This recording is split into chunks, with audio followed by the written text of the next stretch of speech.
நாளிலே நாம் பார்க்க இருக்கிறதான செய்தியினுடைய தலைப்பு தேவனால் உபயோகப்படுத்தப்படுகிற மனிதன். தேவன் யாரை உபயோகப்படுத்துவார்? நிறைய பேருக்கு ஒரு ஒரு ஒரு ஒரு கேள்வி, என்ன ஆண்டவர் உபயோகப்படுத்த மாட்டாரா? இவங்கள போல பெரிய ஊழியக்காரங்களை பார்த்தா இவங்கள மாதிரி எனக்கு இருக்காதா? நான் இவங்கள மாதிரி தீர்க்கதரிசனம் சொல்ல மாட்டேனா? இவங்க ஜெபம் பண்ணுற மாதிரி நான் ஜெபம் பண்ணால் வியாதி நீங்காதா? இவங்களுக்கு ரகசியங்களை சொல்கிறது போல் எனக்கு ஆண்டவரை நீங்கள் ரகசியங்களை சொல்ல மாட்டீங்களா? அப்படின்லாம் நிறைய பேர் நம்முடைய வாழ்க்கையில் ஒரு ஏக்கமோ இருக்கும். தேவனால் உபயோகப்படுத்தப்படுகிறதான மனிதர்களை குறித்து இந்த நாளிலே நாம் பார்க்க போகிறோம். இதற்காக நாம் தெரிந்து கொண்டதான வேத பகுதி 2 தீமோத்தேயு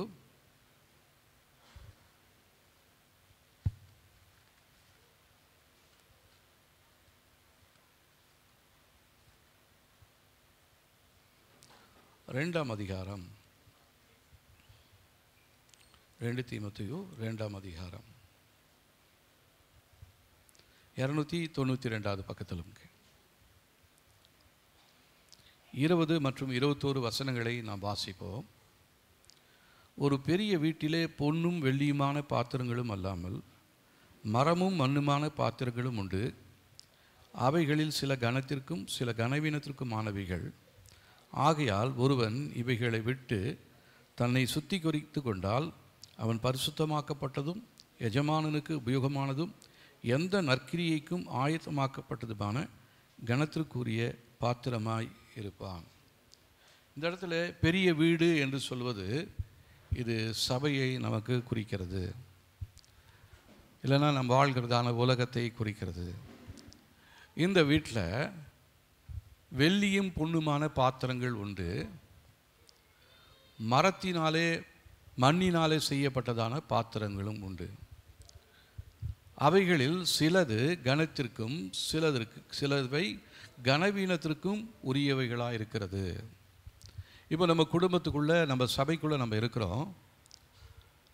நம்முடைய வாழ்க்கையில் தேவன் பயன்படுத்த வேண்டும் என்று சொன்னால் நாம் எப்படிப்பட்டவர்களாக இருக்கணுமா? கனத்திற்குரியவர்களாக இருக்க வேண்டும். கனவீனத்திற்குரியவர்களாக நம்முடைய வாழ்க்கையில் எந்த காரியங்களும் காணப்படக்கூடாது. தேவனை கனப்படுத்துகிறதான அந்த காரியங்கள் ஸ்வாபங்கள் நம்முடைய வாழ்க்கையில் இருக்குமானால் நிச்சயமாகவே தேவன் நம்மை எடுத்து உபயோகப்படுத்துவார். இதுதான் ஒரு பெரிய ரகசியம். இதுதான் பவுல் தீமோத்தேயுக்கு எழுதும் பொழுது அவர் சொல்கிறார். இப்போது அநேகர் இந்த உலகத்திலிருந்து சென்று போன பின்பும் இன்றளவும் அநேகரை நாம் பார்த்து பேசி கொண்டிருக்கிறாங்க. உலக பிரகாரமாக சில அரசியல் தலைவர்களை பற்றி பேசுகிறோம். ஆவிக்குரிய பிரகாரமாக சில ஆவிக்குரிய சபையை நடத்தினதான கடந்து போனதான அநேக தேவ தாசர்களை குறித்து நம்ம பேசணும். இப்போது டிஜிஎஸ் தினகரன் அவர்களை குறித்து பேசலாம். சென்னையில் ஊழியம் செய்ததான பாஸ்டர் சாம் சுந்தரம் அவர்களை குறித்து நம்ம பேசலாம்.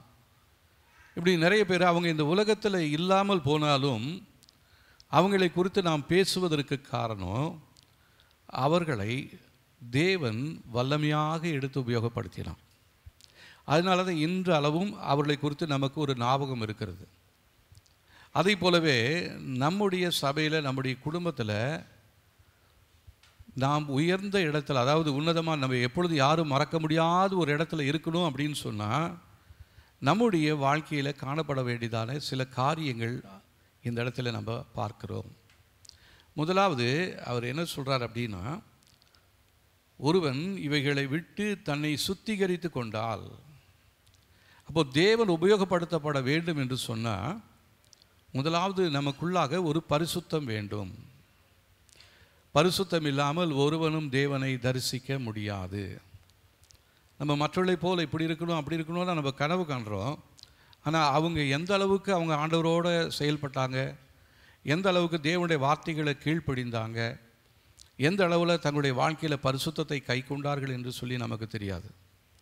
அவங்களுடைய மேம்போக்கான ஊழியத்தை பார்த்துட்டு இவர் இப்படி ஊழியம் செஞ்சார், அவரை மாதிரி நான் ஊழியம் செய்யணும்னு நினைக்கிறாங்க. ஒரு சகோதரன் உண்டு, அவரை சொன்னாங்களாம், அவரை குறித்து ஒருத்தர் தீர்க்கதரிசனம் சொன்னாங்களாம், நீங்கள் பாஸ்டர் பெனிகின் போல் நீங்கள் ஊழியம் பண்ணுவீங்கன்னு சொன்னாங்களாம். அதனால் அவருக்கு இப்பயே ஒரு பெனிகின் மாதிரி அவருக்குள்ள ஒரு கற்பனை. அவர் பண்ண மாதிரியே அவர் கையாட்டினா எல்லாம் கீழே விழுகணும், அவர் தொட்டு ஜெபம் பண்ணால் எல்லா வியாதியஸ்தரும் நல்லாகணும் அப்படின்னு இவருக்குள்ள ஒரு எண்ணம். இது என்னாச்சு, நாளடைவில் இவருக்குள்ள ஒரு பெருமையை உண்டு பண்ணிடுச்சு. இன்றைக்கும் சிலர் பார்த்தீங்கன்னா சில பெரிய ஊழியக்காரர்கள் மாதிரி அப்படி இமிட்டேட் பண்ணுவாங்க. எனக்கு தெரிஞ்சு ஒரு சிலர் அப்படி நான் பார்த்துருக்கேன். அவங்க சில கூட்டங்களுக்கு போயிட்டு வந்துட்டு அந்த கூட்டத்தில் அதை நடத்துகிறதான அந்த பெரிய ஊழியக்காரர் எவ்விதமாக தன்னுடைய பிரசங்கத்தை செய்கிறாரோ, தன்னுடைய தோற்றத்தில் அவர் எப்படி வித்தியாசமாக இருக்கிறாரோ, அதே போலவே இவர்களும் நிறைய நேரத்தில் தங்களை கற்பனையாக பாவித்து கொண்டு அந்த பாஸ்டரை போல், அந்த சகோதரனை போல் நான் பிரசங்கம் பண்ணணும்னு சொல்லி பண்ணுவாங்க. இது என்னன்னு சொன்னால், புளியை பார்த்து பூனை சூடு போட்டுச்சுன்னு கதை தெரியுமா உங்களுக்கு? புளிக்கு தான் மேலெல்லாம் வரி வரியாக இருக்குது. எனக்கும் அப்படி வேணுமேன்னு சொல்லிவிட்டு பூனை என்ன பண்ணிச்சான், நல்ல இரும்பு கோலை நல்ல அடுப்பில் வச்சு காய வச்சு மேலெல்லாம் வரி வரியாக இழுத்துக்கிச்சான். அது வரி வரியாக வராது, அது புண்ணு தான் வரும் இல்லைங்களா? அதை குணப்படுத்துவதற்கு இவங்க நாட்கணக்கில் போய் மருந்து எடுத்துக்கணும், டாக்டரை போய் பார்க்கணும். சில நேரத்தில் அதிலே மரணமும் நேரிட்டு விடலாம். அதனால் புளியை பார்த்து பூனை சூடு போட்டது போல் அப்படின்னு நம்ம நிறைய நேரத்தில் நம்ம மற்றவர்களை இமிட்டேட் பண்ணிக்கிட்டே இருக்கிறோம். ஆனால் கர்த்தர் நம்மை உபயோகப்படுத்த வேண்டும் என்று சொன்னால் நம்மிடத்தில் எதிர்பார்க்கிறதான ரெண்டு காரியங்கள் உண்டு. முதலாவது, நம்மை பரிசுத்தப்படுத்தி கொள்ள வேண்டும். அடுத்ததாக, கர்த்தருக்கு பிரியமானது எதுவோ அதை மாத்திரம் நம்ம பின்பற்ற வேண்டும். கர்த்தருக்கு பிரியமில்லாத எந்த ஒரு காரியமும் நம்முடைய வாழ்க்கையில் இருக்கக்கூடாது. சொல்றது புரியுதுங்களா? நம்ம தேவனால் நாம் எடுத்து உபயோகப்படுத்தப்பட வேண்டும் என்று சொன்னால் நாம் நம்மை சுத்திகரித்து கொள்ள வேண்டும், பரிசுத்தப்படுத்தி கொள்ள வேண்டும். நம்முடைய எல்லைகளுக்குள்ள அசுத்தம் என்றதான எந்த ஒரு காரியமும் இருக்கக்கூடாது. அதற்காக தான் இயேசு கிறிஸ்து தன்னுடைய சிலுவையிலே இரத்தத்தை சிந்தி நமக்கு பாவ மன்னிப்பாகிய மீட்பை இயேசு கொடுத்தார், தேவன் கொடுத்திருக்கிறார். ஹல்லேலூயா. ஆமாம், இதை குறித்து நம்ம வாசிக்கும் பொழுது 1 யோவானில் நம்ம வாசிக்கிறோம்.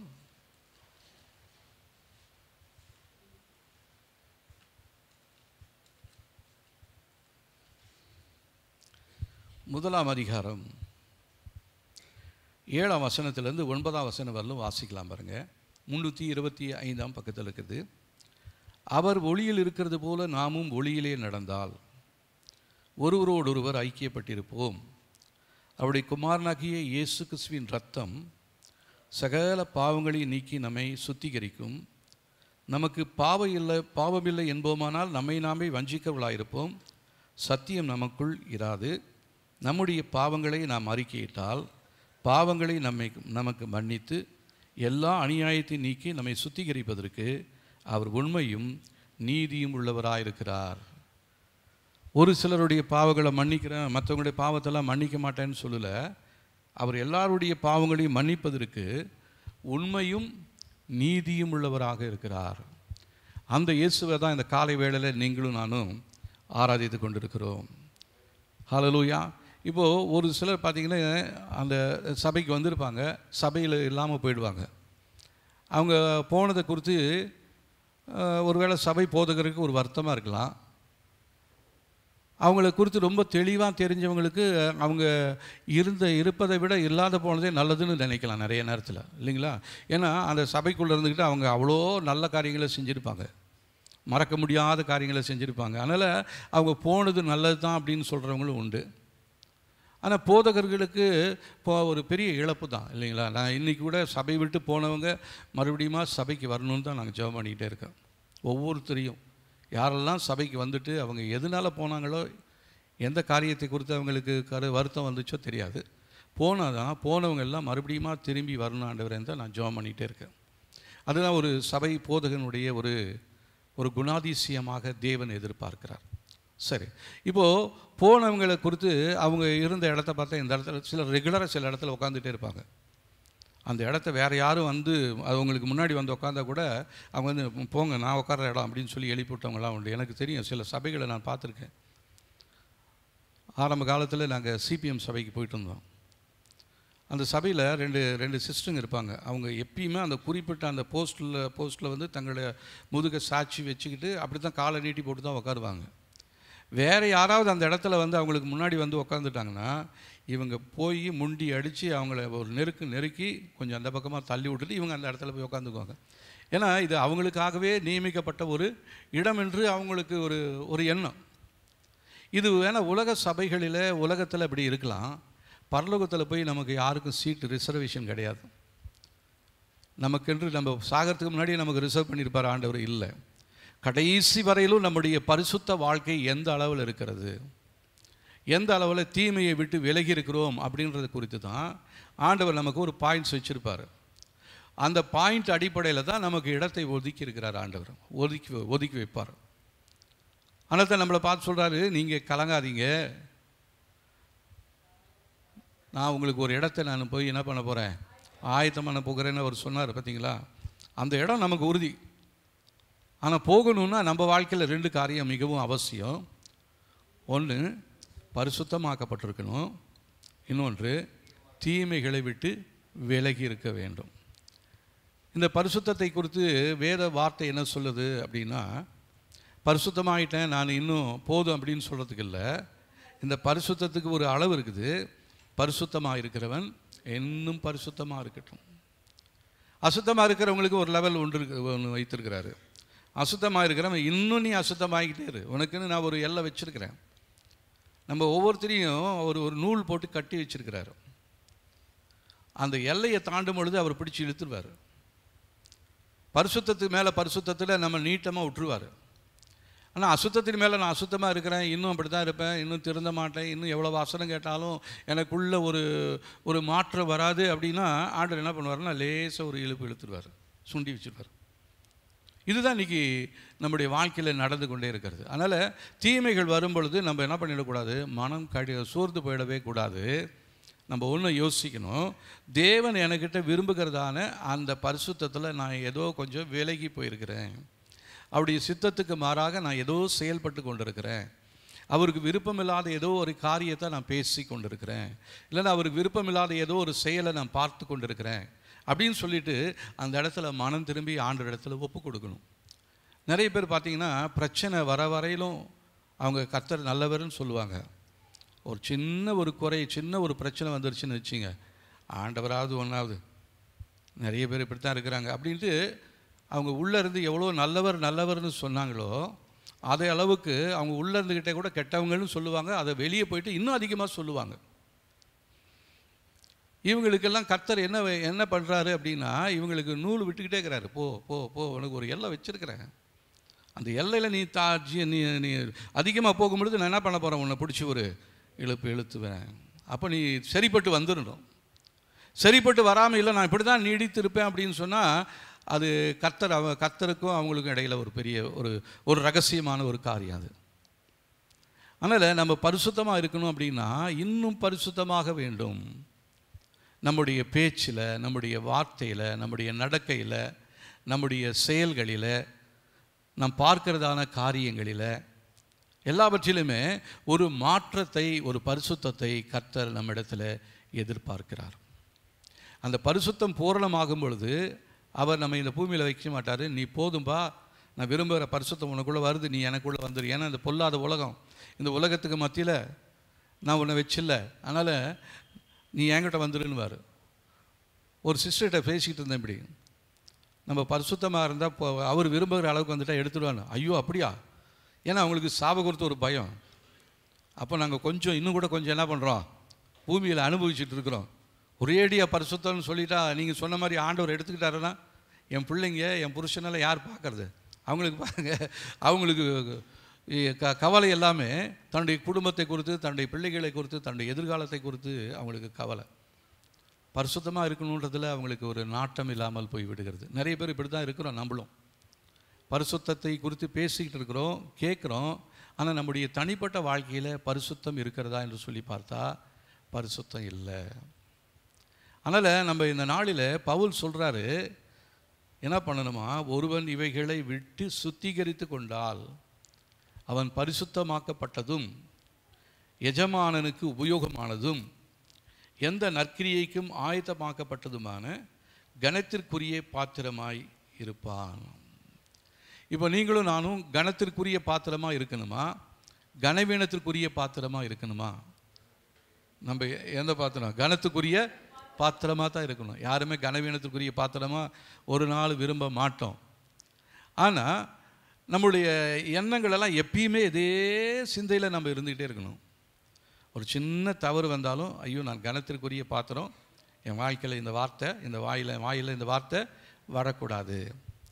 ஒரு தீமையான காரியங்கள் இல்லைன்னா ஒரு பொழுதுபோக்காக ஏதோ ஒன்று பார்த்துக்கிட்டு இருக்கிறப்போ ஆவியனை உணர்த்துவார், நீ கனத்திற்குரிய பாத்திரம், இதை பார்க்காத, நான் உன்னோடு இருக்கிறேன், உன் பரிசுத்தத்தை கெடுத்துக்காதேன்னு ஆண்டவர் உணர்த்துவார். நிச்சயமாக எல்லாரோடையும் உணர்த்திக்கிட்டு தான் இருக்கிறாரு. ஆனால் நிறைய பேர் என்ன பண்ணிடுறாங்கன்னா, ஆண்டவர் இப்படி தான் சொல்லுவார், நம்ம கொஞ்ச நேரம் ஆண்டவரை இன்னும் ஒரு கொஞ்ச நேரம் பார்த்துட்டு, இந்த சீரியல் முடிய போது அவங்க கல்யாணம் ஆக போதா கொலை பண்ண போகிறாங்களான்னு தெரியல, அதை கொஞ்சம் பார்த்துட்டு அந்த சீரியல் முடிக்கிறவங்களும் ஒவ்வொரு நாளும் இந்த மாதிரி கொண்டாந்து தான் ஒரு கிளைமேக்ஸில் முடிச்சு தான் அடுத்த நாள் தொடருவாங்க. அப்போ தான் அடுத்த நாள் இவங்க பார்ப்பாங்க. அப்போது உலகம் பாருங்கள் எவ்வளோ தந்திரமாக வேலை செஞ்சுட்டே இருக்குது. இதில் நம்ம ஆவியானுடைய சத்தத்தை நம்ம கேட்கறதே இல்லை. பரிசுத்தத்தை குறித்து நமக்கு ஒரு ஏக்கம் இல்லாமல் போய் விடுகிறது. எவ்வளோ பேரை பாருங்கள், பரிசுத்தமாக இருக்கிறவங்க நிறைய பேர் உபத்திரவத்துக்குள்ளால் தான் இருக்கிறாங்க. நம்ம சபையிலே நிறைய பேருக்கு உபத்திரவங்களுக்கு மேலே உபத்திரவம். அவங்களெல்லாம் பார்க்கும் பொழுது எனக்கு, நான் ஆண்டவர்கிட்ட போராடிக்கிட்டே இருக்கிறேன், ஏன் ஆண்டவரே இவங்களுக்கு இப்படி ஒரு பிரச்சனை, இவங்க குடும்பத்தில் ஏன் இப்படி ஒரு போராட்டம், இவங்க வாழ்க்கையில் ஏன் இப்படி இருக்குது, இப்படி தான் என்னுடைய கேள்வியாக இருந்தது. அப்போ தான் ஆண்டவர் சொன்னார், அவங்க கனத்திற்குரிய பாத்திரங்களாக நான் உருவாக்கி கொண்டிருக்கிறேன். ஹல்லேலூயா. அவங்கள கொண்டு நான் செய்ய திட்டமிட்டிருக்கிறதான காரியம் பெருசு தம்பி, உனக்கு புரியாது. அதை புரிந்து கொள்ள வேண்டும் என்று சொன்னால் நீ என் சமூகத்தில் வந்து காத்துருன்றார். அப்போ தான் நான் தேவ சமூகத்தில் ஜெபிச்சுட்டு இருந்த பொழுது தான் கர்த்தர் இந்த வார்த்தைகளை எனக்கு கொடுத்தாரு. அவங்கெல்லாம் கனத்திற்குரிய பாத்திரங்கள். நிறைய பேர் சொகுசாக எந்த பிரச்சனையும் இல்லாமல் நல்லா இருக்கிறாங்க. அவங்கள பார்க்கும் பொழுது எனக்கு ஒரு பொறாமையாகவும் இருக்கும், இவங்கெல்லாம் நல்லா தானே இருக்கிறாங்க அப்படின்னு ஒரு சில குடும்பங்களை நான் நினச்சிருக்கிறேன். அதாவது ஜெபம் பண்ணும்பொழுது அப்படி நான் நினைப்பேன், இவங்களாம் நல்லா இருக்காங்களே, இவங்களுக்கு ஏன் இப்படி உபத்திரவோம் அப்படின்னு ஒவ்வொருத்தருக்கு ஒருத்தர் ஜெபம் பண்ணும்பொழுது நான் அப்படி நினைப்பேன். அது நினச்சது வந்து தவறு தான். ஆண்டவருடைய சித்தத்தை உணர்ந்தும் உணராதவனை போல நான் நினச்சிட்டேன்.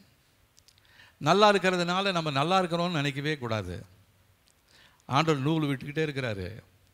ஒரு குறிப்பிட்ட எல்லையை தாண்டும் பொழுது அந்த மற்றவங்களை பிடிச்சி இழுத்த மாதிரி உங்களையும் இழுத்துருவார். அதனால் போட்டு இழுக்கிறதுக்கு முன்னாடி நாம்ளா மரியாதையாக அவர்கிட்ட வந்து சரணடைந்துட்டால் நமக்கு நஷ்டம் வந்து கம்மியாக போயிடும். இல்லைன்னா நஷ்டம் பெரிய நஷ்டமாக போயிடும். எல்லா நஷ்டத்தோடு பெரிய நஷ்டம் என்ன தெரியுங்களா? ஆத்துமா நஷ்டம். அந்த ஆத்துமாவை ரட்சிக்க யாராலையும் முடியாது. அந்த ஆத்துமாவை ரட்சிக்கக்கூடிய வல்லமை உள்ளவர் தேவன் மாத்திரம்தான். ஹல்லேலூயா. அதனால் நம்முடைய ஆத்துமாவை கர்த்தருடைய கரத்தில் கொடுக்க போகிறோம். ஆண்டவரே, நீங்கள் விரும்புகிற பரிசுத்தத்தை என் வாழ்க்கையில் செயல்படுத்துங்க. இந்த சோதனையின் மூலமாக நீங்கள் எனக்கு என்ன ஆண்டவரே சொல்லியிருக்கிறீங்க? என்னைக்காவது நம்ம அப்படி கேட்டிருக்கோமா? பிரச்சனை நேரத்தில் ஒரு சிலர் கேட்டிருக்கலாம். ஒரு சிலர் வந்து புலம்புவாங்க, இருந்த பக்தியும் போயிடும், பரிசுத்தமும் போயிடும். நான் இனிமேல் ஜெபமும் பண்ண மாட்டேன், வேதமும் வாசிக்க மாட்டேன், சர்ச்சைக்கும் போக மாட்டேன், எதுவுமே பண்ண மாட்டேன். அதனால ஆண்டவருக்கு என்ன நஷ்டம்? நமக்கு தான் நஷ்டம். நம்மளுடைய ஆத்மா தான் வீணாக போயிடும். அதனால் பிரச்சனை நேரத்தில் நம்ம என்ன பண்ணணும்னா இன்னும் ஆண்டவரை கிட்டி சேரணும். ஆண்டவரே, இன்னும் என்னை கிட்டி சேர்த்து கொள்ளுங்க ஆண்டவரே. சங்கீதம் சொல்கிறீங்களா, நான் உபத்திரப்பட்டது நல்லது, அதனால் உம்முடைய பிரமாணங்களை நான் கற்றுக்கொண்டேன். நான் உபத்திரவப்படுவதற்கு முன்பாக நான் ஏன் இஷ்டத்தின்படி நடந்தேன், ஆனால் இப்போ நான் உங்கள் சித்தத்தின்படி நான் நடக்கிறேன் ஆண்டவர். இதுதான் சரியான ஒரு தீர்மானம். இப்படி தான் நம்ம எடுக்கணும் தேவ சமூகத்தில். ஒருவேளை இந்த நேரத்தில் உங்களுடைய வாழ்க்கையில் ஏதாவது போராட்டங்களோ கஷ்டங்களோ இல்லது நீங்கள் நினச்ச காரியம் கிடைக்காம போயிருக்கலாம், தாமதமாகி கொண்டு இருக்கலாம். அதனால் அவசரப்பட்டு ஆத்திரப்பட்டு ஆண்டவர்கிட்ட நம்ம முறுமுறுக்கக்கூடாது. ஆண்டவரே, உங்கள் நேரத்தில் நீங்கள் எல்லாத்தையும் என் வாழ்க்கையில் நீங்கள் செய்ய வல்லவர் ஆண்டவரே. நீங்கள் செய்ய நினைத்தது ஒரு நாள் தடைபடாது. ஆனால் இப்போ என் மனசு என்ன பண்ணுது, நீங்கள் இப்படி செய்யாததுனால, நீங்கள் செய்யலை, நீங்கள் தான் அதை தடுத்துட்டீங்கன்னு என் மனசுக்குள்ளே ஒரு எண்ணம் வருது. ஆண்டவர் குறித்து தவறான ஒரு எண்ணம் இல்லைங்களா? ஆண்டவர் ஒரு நாளும் தவறு செய்கிறவர் அல்ல. அவர் ஒரு நாளும் தீமையை பார்த்து ரசிக்கிறக்கூடிய தேவன் அவர் அல்ல. அவர் நல்லவர். நம்ம வாழ்க்கையில் எந்த கஷ்டம் வந்தாலும் யோபு சொல்கிறார் இல்லைங்களா, கர்த்தர் கொடுத்தார், கர்த்தர் எடுத்தார். அந்த அனுபவத்துக்குள்ளே நம்ம வரணும். சொல்ல முடியுமா நம்மளால்? கர்த்தர் கொடுத்தார், கர்த்தர் எடுத்தார். ஹல்லேலூயா. நம்மளை ஏன் எடுத்தார்? ஏப்பா உனக்கு இருக்கிறது இந்த ஆசீர்வாதம் உனக்கு போதாது, நான் இன்னும் உனக்கு ரெட்டத்தனியான ஆசீர்வாதம், யோபுக்கு ரெட்டத்தனியான ஆசீர்வாதத்தை நான் உனக்கு தரணும்.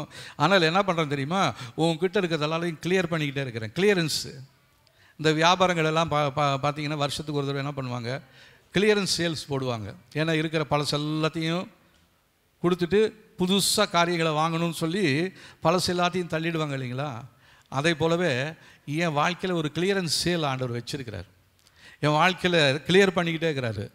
சிலதெல்லாம் ஒரு குப்பையாட்டம் இருக்குது. சில வீடுகளெல்லாம் பார்த்திங்கன்னா எங்கள் வீட்லேயே எவ்வளோ தான் சுத்தம் பண்ணி அந்த இடத்தெல்லாம் நம்ம நீட் பண்ணி வச்சுருந்தாலும் அந்த பக்கம் திரும்பி இந்த பக்கம் பார்க்குறதுக்குள்ள அந்த இடத்துல வேறு ஏதாவது ஒன்று கொண்டாந்து வச்சுருவாங்க.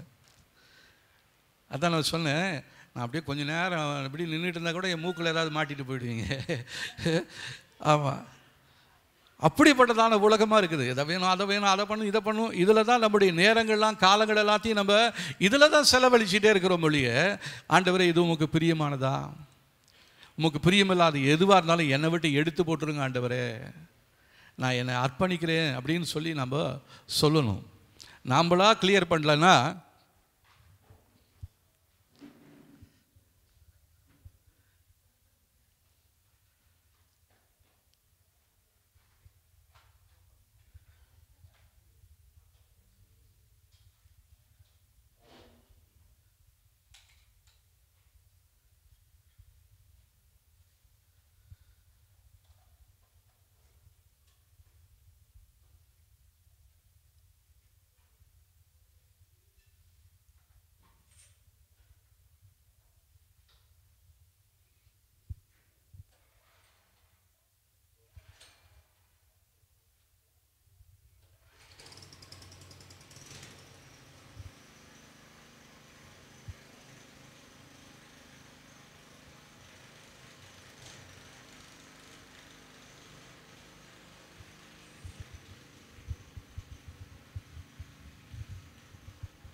முதலாவது அவர் நம்மை பிடிப்பதற்காக வலையை போடுவார்.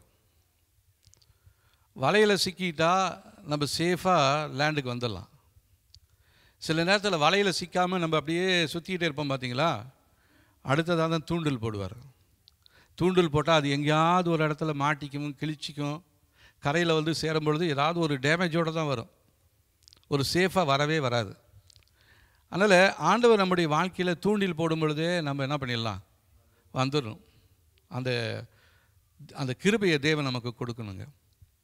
தேவன் நம்ம இடத்துல எதிர்பார்க்கிறதான 2 காரியங்கள். முதலாவது, நம்மை பரிசுத்தப்படுத்தி கொள்ள வேண்டும். பவுல் எபேசு சபையில் அவர் ஊழியம் செய்து கொண்டிருந்த பொழுது அவருக்கு ஏற்பட்டதான சில பிரச்சனைகளை குறித்து பவுல் வந்து சொல்கிறார் பாருங்க. 2ஆம் அதிகாரம் 2 தீமோத்தேயு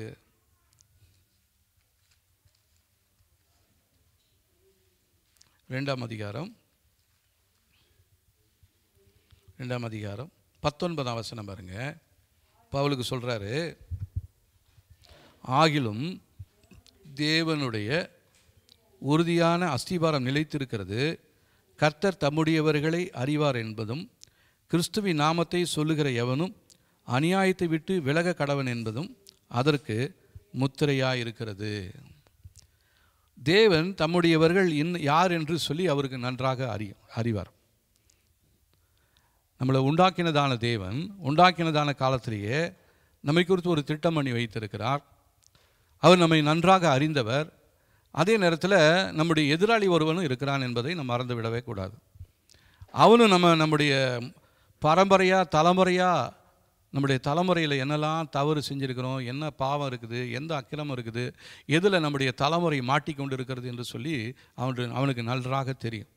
அதனால் அதே தவறை நம்முடைய வாழ்க்கையிலே செய்யும்படியாக பிசாசு என்ன பண்ணுவான், தந்திரமாக சூழ்ச்சி பண்ணி தலைமுறை வழியாய் வந்ததான அதே காரியங்களை நம்முடைய வாழ்க்கையிலும் அவன் அனுமதிக்க அவனும் ட்ரை பண்ணுவான். ஆனால் கர்த்தர் நம்மை அறிந்திருக்கிறார். தம்முடையவர்கள் யார் என்று கர்த்தர் அறிந்திருக்கிறார்.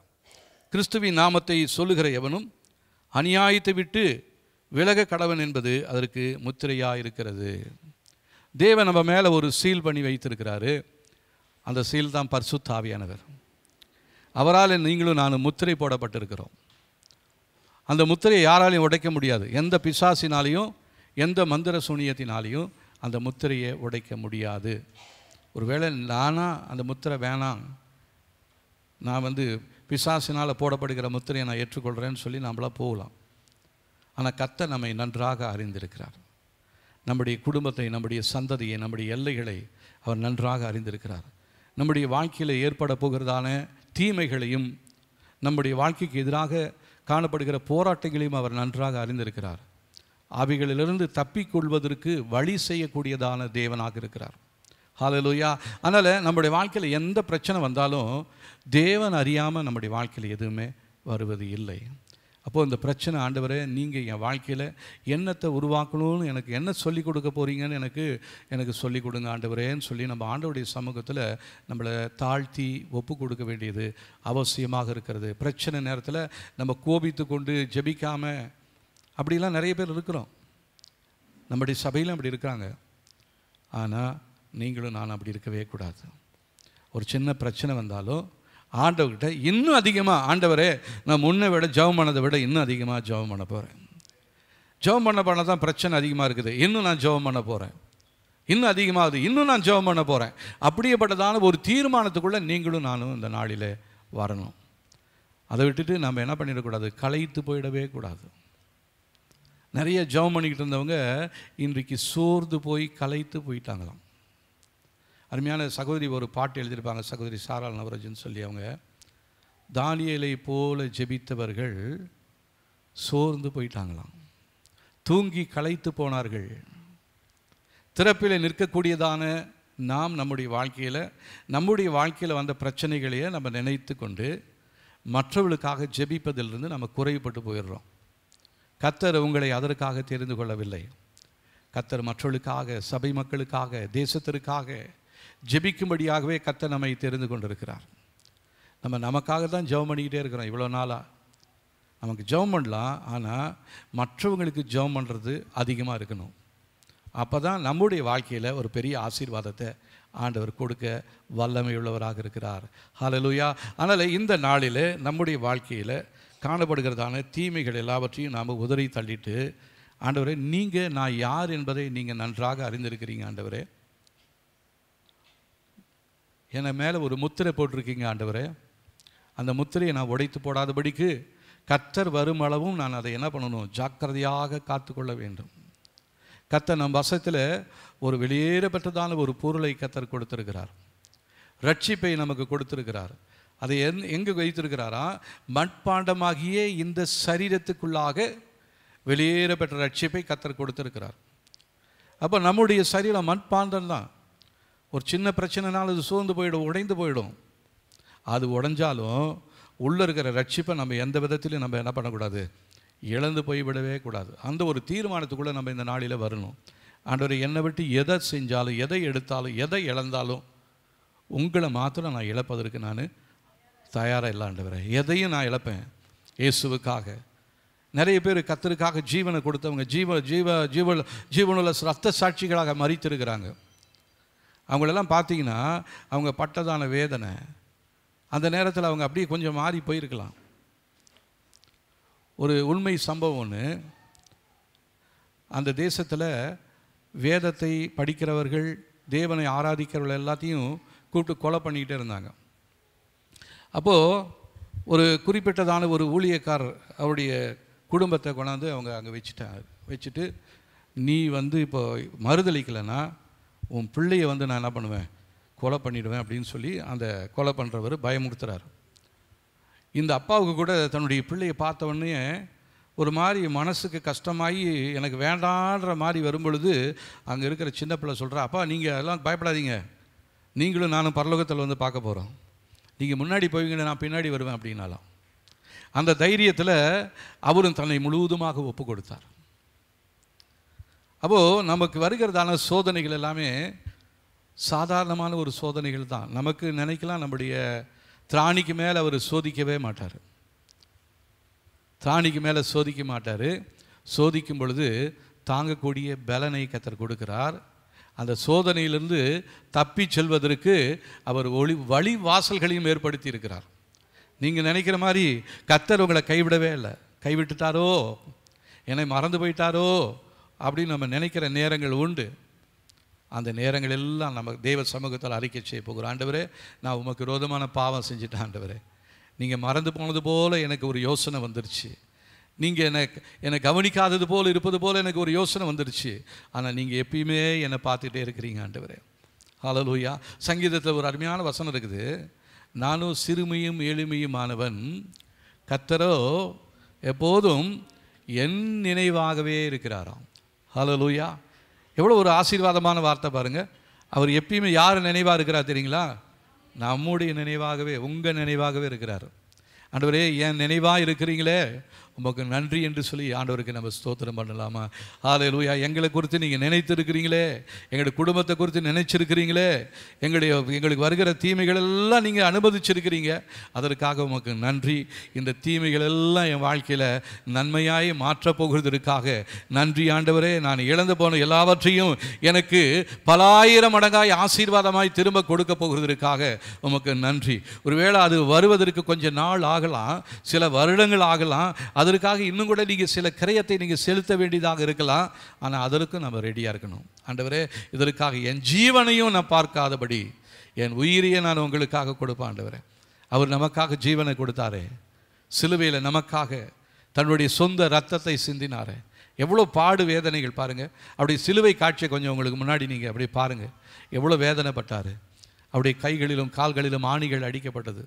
அப்படியே தாடி முடியை பிடிச்சி ஒருத்தர் இழுகிறான், ஒருத்தர் முகத்தில் துப்புறான். தீர்க்கதரிசியாக இருந்தால் அவரை மூடிட்டு யார் ஒன்று அடித்தாங்கன்னு சொல்லு பார்க்கலாம் அப்படின்னு கேட்குறான். ஆனால் அந்த நேரத்துலலாம் இயேசு என்ன பண்ணார்? வாய் திறவாத ஆட்டுக்குட்டியை போல அவர் அமைதியாக இருந்தார். பார்த்தீங்களா? அதை தான் தேவன் நம்ம இடத்துல எதிர்பார்க்கிறார். எல்லா சூழ்நிலைகளையும், சோதனை நேரத்திலையும், வேதனை நேரத்திலையும் வாய் திறக்காதபடிக்கு கர்த்தர் செய்த நன்மைகளை நம்முடைய இருதயத்துக்குள்ளே நம்ம தியானம் பண்ணிக்கிட்டே இருந்தோம்னா இந்த சோதனையெல்லாம் நமக்கு ஒரு பெரிய காரியமாக இருக்கவே இருக்காதுங்க. அற்பமாக இருக்கும். சீக்கிரமாக கடந்து போயிடும் இந்த சோதனையெல்லாம். நமக்கென்று நித்திய ராஜ்யத்தை, நித்திய மகிமையை, நித்திய கனத்தை கர்த்தர் நமக்காக வைத்திருக்கிறார். அதற்கு ஈடாக இந்த உலகத்தில் எந்த ஒரு காரியமுமே இருக்காது. ஹல்லேலூயா. அந்த தேவ சமூகத்தில் நம்மை முற்றிலுமாக நாம் ஒப்பு கொடுத்து நம்மை சுத்திகரிக்கும்படியாக நாம் ஜெபிக்க வேண்டியது மிகவும் அவசியமாக இருக்கிறது. இதை தான் அந்த பவுல் சொல்கிறார், பெரிய வீட்டில் அநேக பாத்திரங்கள் உண்டு, பொன்னும் வெள்ளியுமானிய பாத்திரங்கள் உண்டு, கனத்திற்குரிய பாத்திரங்கள் உண்டு. நம்ம வீடுகளிலையும் ஒரு விசேஷத்தான விருந்தாளிகள் அல்லது விருந்து செய்வோமானால் நம்மக்கிட்ட இருக்கிறதான உச்சிதமான நல்ல காரியங்களை தான் நம்ம அந்த நாட்களில் நம்முடைய வீட்டை அலங்கரிச்சுக்கிறதுலேருந்தும் கூட்டுறதுலேருந்தும், சில வீடுகளுக்கெல்லாம் சிலங்க வருவாங்க அப்படின்னா எல்லாம் தூசியெல்லாம் தட்டி ஒட்டடை அடித்து சுத்தம் பண்ணி, அவங்க வராங்களோ வரலையோன்றதெல்லாம் கூட இல்லை, எதிர்பார்ப்போட அவங்க வருவாங்க, என் வீட்டில் ஒரு சின்ன தூசி கூட இருக்கக்கூடாது அப்படின்னு சொல்லி நம்மளை ஆயத்தப்படுத்துகிறோம் பார்த்தீங்களா. அதே மாதிரியே நம்ம விருந்துகளில் உபயோகப்படுத்துகிறதான கனத்திற்குரிய பாத்திரமாக கர்த்தர் நம்மை உருவாக்கி வைத்திருக்கிறார். நீங்கள் நினைப்பது போல சாதாரணமான மனிதர்கள் நீங்கள் அல்ல. உங்களுடைய குடும்பம் எதற்கும் உதவாதுன்னு மற்றவங்க சொல்லலாம், உங்களை பார்த்து எல்லாரும் கேலி பண்ணலாம், ஏளனம் பண்ணலாம், பரியாசம் பண்ணலாம். ஆனால் உங்களுக்குள்ளே இருக்கிறதான தேவன் அவங்களால தூசிக்கப்படுகிறார், உங்கள் மூலமாக தேவன் மகிமைப்படுகிறார். ஹல்லேலூயா. மனுஷர்கள் நம்மை நிந்திக்கும் பொழுது நம்ம ஒன்று தெரிஞ்சுக்கணும், மனுஷன் என்னை நிந்திக்கிறான், என்னை கேவலமாக பேசுகிறான், உள்ளுக்குள்ளேருந்து சுயம் சொல்லும், நீயும் பேசு, நீயும் இப்படி பண்ணு அப்படின்னு சொல்லி அது தூண்டிக்கிட்டே இருக்கும். அந்த சுயத்திற்கு நாம் கீழ்ப்படியாமல் நம்ம ஆண்டவர்கிட்ட சொல்லணும், ஆண்டவரே அவங்களால நான் தூசிக்கப்படுறேன், என் மூலமாக நீங்கள் மகிமைப்படுவதற்காக உங்களுடைய நாமத்துக்கு ஸ்தோத்திரம், இன்னும் நீங்கள் என் மூலமாக நீங்கள் மகிமைப்படணும் ஆண்டவரே. தேவனுடைய நாமம் நம்ம மூலமாக மகிமைப்படணும். அதற்காக தான் நம்மை பிரத்யேகமாக தெரிந்து கொண்டிருக்கிறார். உங்களை அப்படியே நீங்கள் காலத்துக்கும் இப்படியே அடிமைகளாக, உங்களை அப்படியே நிந்தைகளுக்குள்ளாகவும் அவமானங்களுக்குள்ளாக இருப்பதற்காக தேவன் உங்களை தெரிந்து கொள்ளலை. இப்போ இருக்கிற சூழ்நிலை மாறும். இந்த சூழ்நிலையை மாற்றக்கூடிய வல்லமை உள்ளவர் நம்முடைய தேவன். அப்போ எந்த சூழ்நிலையாக இருந்தாலும் சரி, அதை மாற்றக்கூடிய வல்லமை தேவனுடைய கரத்தில் இருக்கிறது. அவருடைய கரத்தை மாத்திரம் நம்ம நோக்கி பார்த்து கொள்வோம். ஆண்டவரே, நமக்கு ஜெபிக்கணும், ஆண்டவரே உங்களுடைய கரம் எங்களோடு இருந்து எல்லா தீமைகளுக்கும் எங்களை விலக்கி பாதுகாத்துங்கன்னு சொல்லி நம்ம யாபேசு ஜெபித்தது போல் ஜெபிக்கணும். யாபேசு ஜெபம் தெரியுங்களா? அதை நம்ம சொல்லாமா? அந்த ஜெபத்தை, தேவரீர் என்னை ஆசீர்வதித்து என்னை எல்லையை பெரிதாக்கி உம்முடைய கரம் என்னோடு இருந்து தீங்கு எங்களை துக்கப்படுத்தாதபடிக்கு என்னை காத்துக்கொள்ளும். 1 நாளாகமும் 4ஆம் அதிகாரம் 9-10 வசனங்களை வாசிக்கலாம் பாருங்க. 509வது பக்கத்தில் இருக்குது. யாபேஸ் தன் சகோதரரை பார்க்கலும் கனம் பெற்றவனாயிருந்தான். அவன் தாய், நான் துக்கத்தோடு அவனை பெற்றேன் என்று சொல்லி அவனுக்கு யாபேஸ் என்று பெயரிட்டாள். யாபேஸ் இஸ்ரவேலின் தேவனை நோக்கி, தேவரீர் என்னை ஆசீர்வதித்து என் எல்லையை பெரிதாக்கி உமது கரம் என்னோடு இருந்து தீங்கு என்னை துக்கப்படுத்தாதபடிக்கு அதற்கு என்னை விலக்கி காத்தருளும் என்று வேண்டிக் கொண்டான்.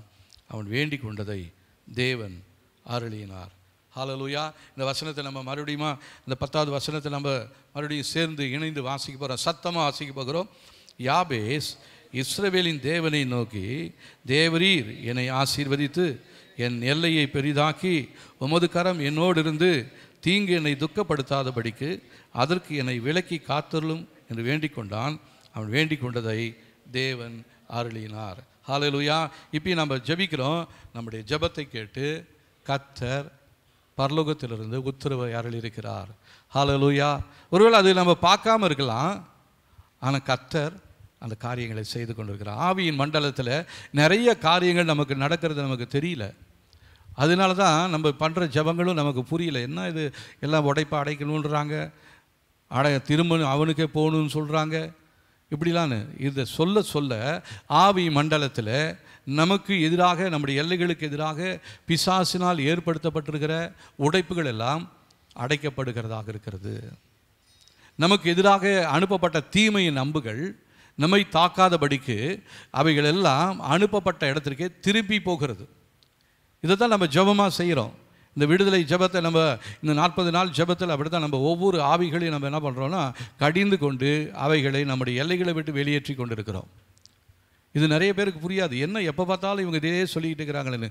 இதுதான் நம்முடைய வாழ்க்கையில் முன்னேற்றத்தை தடை செய்கிறது, நம்முடைய சரீரத்தில் பலவீனத்தை ஏற்படுத்தி கொண்டிருக்கிறது, குடும்பத்தில் நடக்க வேண்டிய நன்மைகளை தடை செய்து கொண்டிருக்கிறது, வரவேண்டிய ஆசீர்வாதங்களை தடுத்து நிறுத்தி வைத்திருக்கிறது, நம்மை விட்டு வெளியேற முடியாதபடி அநேக துன்பங்களும் துயரங்களும் நம்முடைய எல்லைகளுக்குள்ளாகவே இருந்து கொண்டு மீண்டும் மீண்டுமாக அந்த துன்பங்கள் நம்முடைய எல்லைகளுக்குள்ளாக மறுபடியும் இருப்பதற்கு காரணம், இந்த துன்பத்தின் ஆவியை நம்மை விட்டு வெளியேற்ற முடியாதபடிக்கு நம்ம ஜெபிக்கல. அறியாதபடி நம்முடைய கண்களை பிசாசு குருடாக்கி வைத்திருக்கிறான். ஆண்டவரே, எங்கள் கண்களை திறந்தருளுங்க ஆண்டவரே. ஆவியின் மண்டலத்தில் நாங்கள் எதிர்க்க வேண்டியதான நிறைய ஆவிகள் உண்டு. அது 1-2 இல்லை, சொல்ல முடியாது. ஏன்னா வான மண்டலங்களில் இருக்கிற பொல்லாத ஆவியின் சேனைகளோடு தான் நமக்கு யுத்தம். அந்த எல்லா சேனைகளோடையும் நீங்களும் நானும் யுத்தம் பண்ணல, யுத்தம் பண்ணிக்கிட்டே இருக்கிறோம். நிச்சயமாக ஆண்டவர் அந்த யுத்தத்தில் நமக்கு வெற்றியை கொடுக்க போகிறவராக இருக்கிறார். ஆனால் இப்போ நம்மக்கிட்ட ஆண்டவர் எதிர்பார்க்கிறது, நீ உன் எல்லையை நீ சுத்தமாக்கு அப்படின்றார். தேவனுக்கு தேவைப்படுகிறது, தேவனால் வல்லமையாக எடுத்து உபயோகப்படுத்தப்பட தேவை, தேவனுக்காக சுத்தமாக்கப்பட்ட பரிசுத்தமாக்கப்பட்டதான பாத்திரங்கள் தேவைப்படுகிறது. நம்மை கொண்டு தான் சத்தியத்தை அறியாதவர்களுக்கு, ரட்சிக்கப்படாதவர்களுக்கு நம்மளை கொண்டு தான் அந்த உணவை ஆண்டவர் கொடுக்க போகிறார். ரட்சிப்பு என்கிறதான அந்த உணவு ரட்சிக்கப்படாத குடும்பத்தாருக்கு கொடுக்கும்படியாக நம்முடைய பாத்திரத்தை கர்த்தர் சுத்தமாக்கும்படியாக சொல்லுகிறார். சந்தோஷம் இல்லாத குடும்பங்களுக்கு நம்ம வார்த்தைகளின் மூலமாக சந்தோஷத்தை கொடுக்கும்படியாகவே தேவன் நம்மை சுத்தமாக்கும்படியாக தேவன் இந்த வேளையில் நம்மை எச்சரித்து கொண்டிருக்கிறார். நம்ம ஒருத்தரோடு தான் பேசிட்டு இருக்கிறாரு. உங்களை கொண்டு ஒரு பெரிதான திட்டத்தை அவர் வைத்திருக்கிறார். அநேகர் பரலோக ராஜ்யத்துக்கு கொண்டு வருவதற்கு கர்த்தர் உங்களை ஒரு கருவியாக ஏற்படுத்தி வைத்திருக்கிறார். ஆனால் நம்ம ஆயத்தம் இல்லாமல் இருக்கிறோம். அதனால தான் இந்த நாட்களில் அது தடைப்பட்டு கொண்டு இருக்கிறது. ஆயத்தமாக்கப்படாத பாத்திரங்களாக நாம் இருக்கிறோம், பரிசுத்தமாக்கப்படாத பாத்திரங்களாக நாம் இருக்கிறோம். பரிசுத்தம் இல்லாத நாம் இயேசுவின் நாமத்தினால ஆண்டவரை என்னை பரிசுத்தப்படுத்தி நீர் விரும்புகிறதான நன்மைகளை என்னை கொண்டு செய்யுங்க. இன்னும் யார் யாருக்கெல்லாம் சத்தியத்தை சொல்லணும், யார் யாருக்கெல்லாம் ஜெபிக்கணும்னு சொல்லி ஆண்டவர்கிட்ட கேட்கணும். நம்ம அதை விட்டுட்டு எனக்காக தான் ஜெபம் பண்ணிக்கிட்டே இருக்கிறோம். ஒரு ஒரு ஒரு உதாரணம் சொல்லுவாங்க. ஒரு ஊர் இருக்குது. அந்த ஊரில் போனால் இந்த தறி போடுறவங்க காஞ்சிபுரத்துக்கு போனால் காலாட்டிக்கிட்டே சோறு சாப்பிட்லான்னுவாங்க. காஞ்சிபுரம் இருக்குது பார்த்தீங்களா? காஞ்சிபுரத்தில் எதுக்கு ஃபேமஸ் தெரியுங்களா? பட்டு. அங்கே போனால் காலாட்டிக்கிட்டே சோறு சாப்பிடலாமா?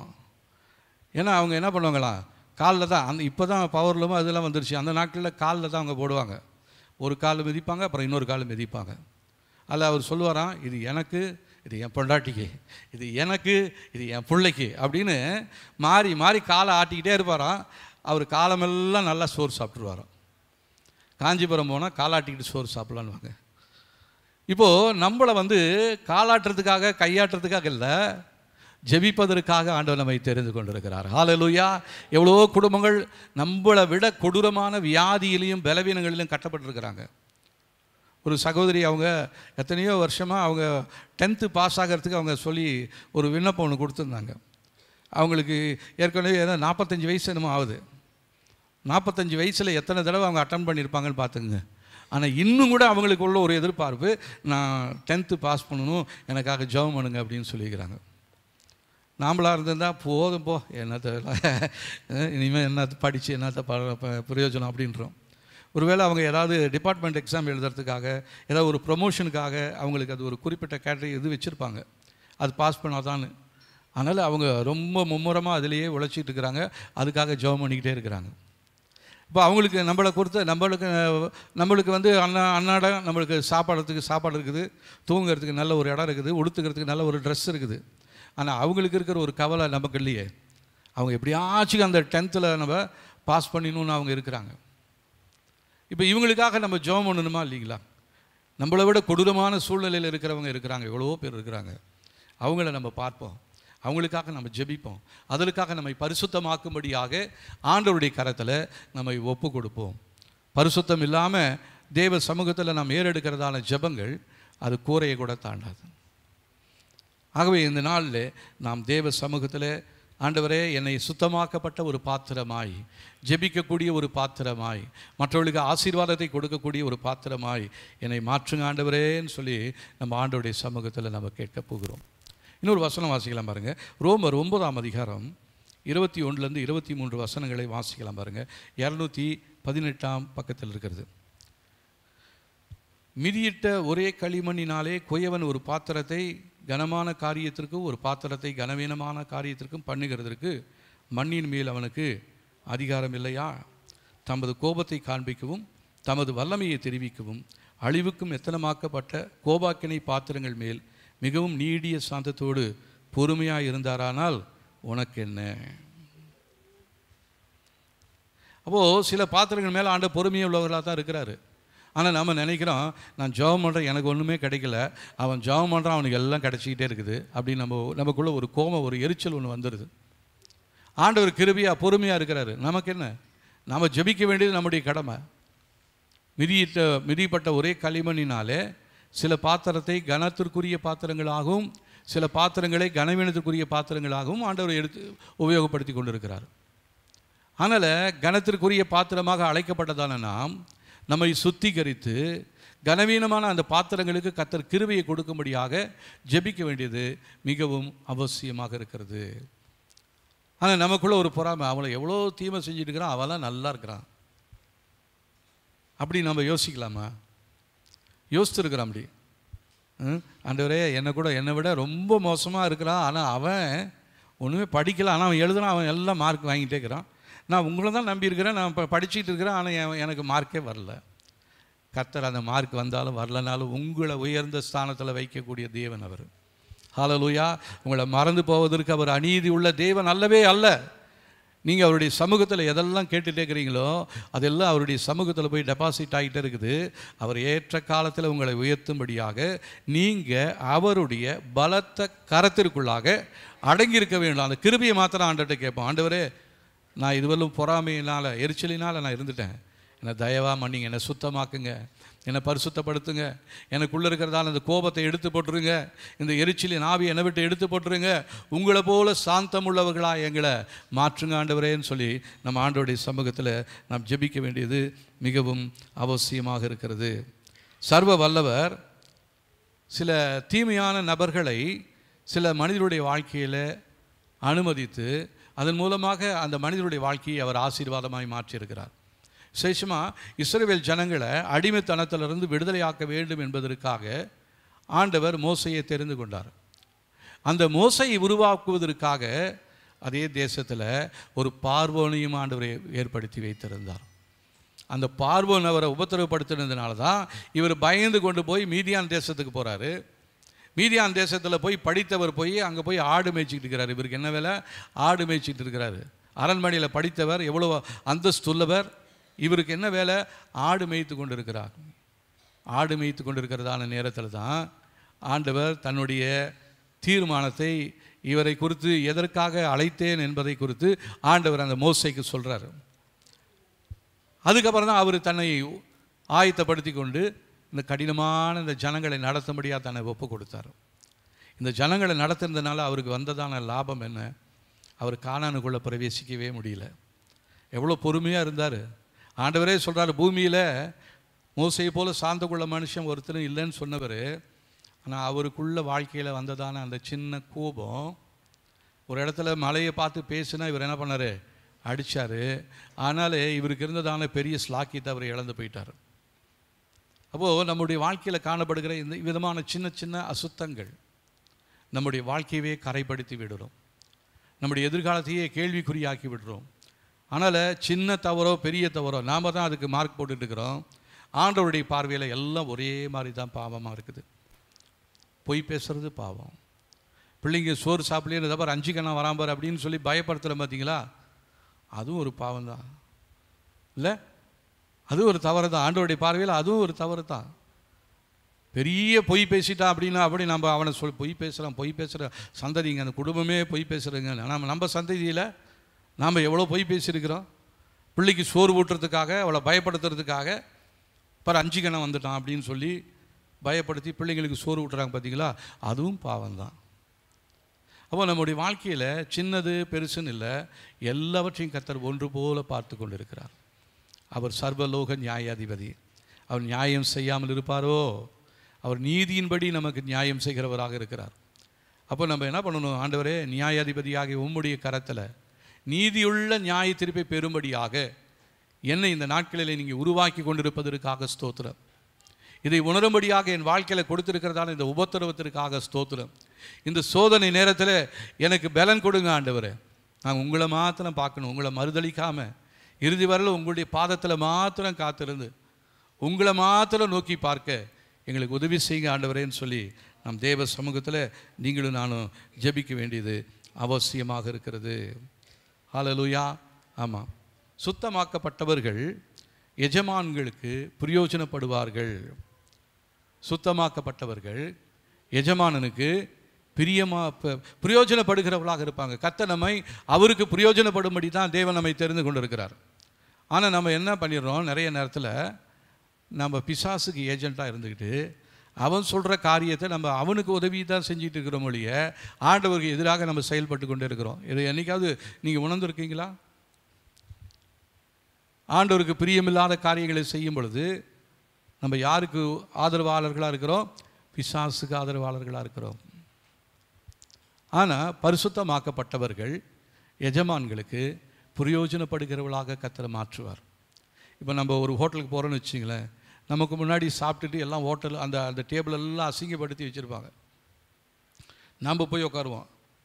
அப்போ என்ன பண்ணுவோம், அங்கே இருக்கிற அந்த வெயிட்டரை கூப்பிட்டு இதெல்லாத்தையும் க்ளீன் பண்ணுவா அப்படின்றோம். அதை க்ளீன் பண்ணி கொஞ்சம் நேரத்தில் அவர் தொடச்ச முன்னாடி நம்ம ஃப்ரெஷ்ஷாக போய் அந்த இடத்துல உட்காந்து சாப்பிட்றோம் பாருங்களா.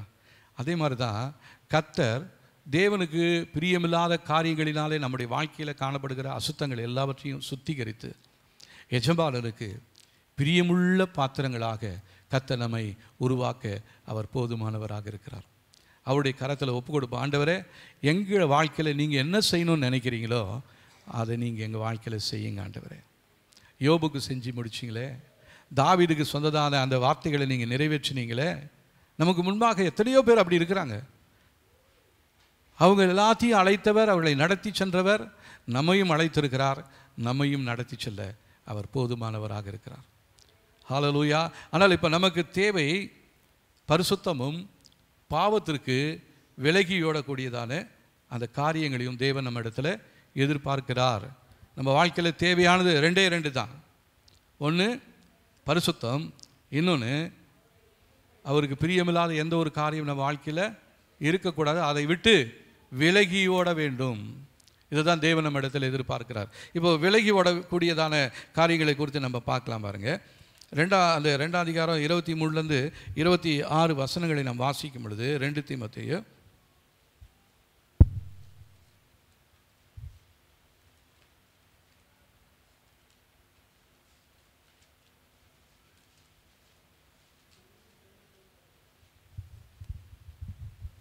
292வது பக்கத்தில் இருக்குது. 23ஆம் வசனத்திலிருந்து 26ஆம் வசனம் வரலும் நம்ம வாசிக்கலாம் பாருங்கள். அயுத்தியமான தர்க்கங்களை சண்டைகளை பிறப்பிக்கும் என்று அறிந்து அவைகளுக்கு விலகியிரு. கர்த்தருடைய ஊழியக்காரனானவன் சண்டை பண்ணுகிறவனாயிராமல் எல்லாரிடத்திலும் சாந்தம் உள்ளவனும் போதக சமர்த்தனும் தீமையை சகிக்கிறவனுமாய் இருக்க வேண்டும். எதிர்பேசுகிறவர்கள் சத்தியத்தை அறியும்படி தேவன் அவர்களுக்கு மனம் திரும்புதலை அருளத்தக்கதாகவும் பிசாசானுடைய இச்சையின்படி செய்ய அவனால் பிடிபட்டிருக்கிற அவர்கள் மறுபடியுமாய் மயக்கம் தெளிந்து அவன் கண்ணிக்கு நீங்களாக்கத்தக்கதாகவும் சாந்தமாய் அவர்களுக்கு உபதேசிக்க வேண்டும். இதுதான் நம்ம செய்ய வேண்டிய காரியங்கள். சாந்தமாக எல்லாருக்கும் நம்ம என்ன பண்ணணும்? உபதேசம் பண்ணணும். ஒரு தடவைக்கு 2 தடவை இல்லை, 9 தடவை இல்லை, 10,000 தடவை கேட்டாலும் நம்ம என்ன தான் சொல்லணும்? சாந்தமாக சொல்லணும். எத்தனை தடவை சொல்லிக்கிட்டு போ அப்படின்னுடுவோம். அவங்களுக்கு விளங்கலை. ஏன்னா அவங்களுடைய கண்ணை பிசாசு என்ன பண்ணிட்டான்? மயக்கத்தினாலே குருட்டாட்டம் பண்ணி வைத்திருக்கிறான். அதனால தான் அவங்களுக்கு தெரியல. எத்தனை தடவை சொல்கிறது? இப்போது ஒரு சிஸ்டர் ஒருத்தர் வந்தாங்க. அவங்க குடும்பத்தில் தலைமுறை வழியாக சில பாவங்களும் சாபங்களும் இருக்குது. இப்போ இவங்களுக்கு ஒரு விதமான பயம் வந்துடுச்சு. அவங்க பொண்ணு இப்போ 11th படிக்கிறா. அவளுக்கு ஒரு பயம். அதனால் என்ன பண்ணிட்டா, நான் பள்ளிக்கூடத்துக்கு போக மாட்டேன்னு நின்றுட்டு இருக்கிறா. அதனால் புருஷனுக்கு இப்போது மனைவியும் பிள்ளையும் பார்த்தோன்னா அவருக்கு ஒரே டென்ஷனு. அவர் அந்த அம்மா ஜெபத்தை பார்த்துட்டு எனக்கு வரேன்னு சொல்லியிருந்தாங்க. வந்தாங்க. வந்து ஜெபம் பண்ணிவிட்டு அவர் போகும்பொழுது அவருக்குள்ள ஒரு கோபம். போய் சொன்னாராம், என்னமோ அங்கே போனால் மாறிடும்னு நினச்சி சொன்னேன். ஜெபம் பண்ணி ஒன்றுமே மாறல, நீங்கள் அப்படித்தான் இருக்கிறீங்க அப்படின்னாராம். ஏன்னா அவருக்கு அந்த பொறுமை தேவை. அப்போது பில்லி சொன்னால், இப்போ ஒரு டாக்டர்கிட்ட போகிறீங்க அப்படின்னா, ஒரு காய்ச்சல்னு சொன்னால் ஒரு 3 நாளைக்கு நீங்கள் போய் தொடர்ந்து மருந்து எடுத்தால் தான் அது முடியும். இங்கே வந்தால் உடனே இன்ஸ்டன்ட் ஹீல் ஆகும். ஆனால் நம்ம அந்த அளவுக்கு விசுவாசம் நமக்கு தேவை. அப்போ தான் நம்ம தேவ கரத்திலேருந்து நன்மைகளை பெற்றுக்கொள்ள முடியும். அப்போது அவங்களுக்கு நாங்கள் சொல்கிறோம், நீங்கள் கொஞ்சம் அமைதலாக இருங்க, தேவனுடைய வார்த்தையெல்லாம் சொல்லுங்கள், இதை சொல்லுங்கன்னா, அதெல்லாம் நான் சொல்லிக்கிட்டு தாங்க இருக்கிறேன் அப்படின்றாங்க அவங்க. ஒரு தடவைக்கு 9 தடவை சொல்கிறோம், 9 தடவையும் அவங்க அதான் சொல்கிறாங்க, நாங்கள் அதெல்லாம் சொல்லிக்கிட்டு தான் இருக்கிறோம், ஆனால் எங்களுக்கு மாற மாட்டேனுது. ஒரு குறிப்பிட்ட சூழ்நிலையில் எனக்குள்ளாரையே ஒரு கடுப்பாகி போயிடுச்சு. இவங்களுக்கு எத்தனை தடவை சொல்கிறோம், நல்லா படித்தவங்க தான், இவங்களுக்கு இது கூட ஏற மாட்டேனுது. மனசில் இருக்கிறதான அந்த பயத்தை தூக்கி போட்டுருங்க, அந்த இடத்துல இயேசுவை கொண்டு வந்து நிறுத்துங்க. அப்படி தாங்க நான் நினைக்கிறேன், ஆனால் சொல்கிறேன், என் தொண்டை அடைச்சிக்குதே அப்படின்றாங்க. அப்போ இதெல்லாம் நமக்கு புரிய மாட்டேங்குது இல்லைங்களா? நமக்கு அவங்க மேலே ஒரே கோபம்தான். இவ்வளோ தடவை சொல்லியுமே உங்களுக்கு ஒன்றுமே இல்லை. நான் ரொம்ப நேரம் சொல்லலை, ஒரு ஒரு ஒரு 1 மணி நேரம் சொல்லியிருப்போம். இதுக்குள்ளாரையே நமக்கு இவ்வளோ எரிச்சல் வந்துருச்சு. ஆண்டவர் நம்மளை எத்தனை தடவை எச்சரிக்கிறாரு, இதெல்லாம் பண்ணாது அதெல்லாம் பண்ணாதுன்னு சொல்கிறாரு. ஆனால் நம்ம கேட்குறதே இல்லையா? ஆண்டவருக்கு நம்ம மேலே கோபம் வந்தால் நம்மளால் இங்கே இருக்கவே முடியாது இல்லைங்களா? அதனால தான் வசனம் சொல்லுது, நான் நிற்பதும் நிர்மூலமாகாதிருப்பதும் அவருடைய சுத்த கிருபை. ஹல்லேலூயா. அதனால் அந்த கிருபையுள்ள தேவனிடத்திலிருந்து அந்த நன்மைகளை பெற்றுக்கொள்ளும்படியாக நாம் சுத்தமாக்கப்பட வேண்டும், பாவத்தை விட்டு ஓட வேண்டும். ஹல்லேலூயா. ஆமாம். முதலாவது 1 கொரிந்தியர் 6ஆம் அதிகாரம்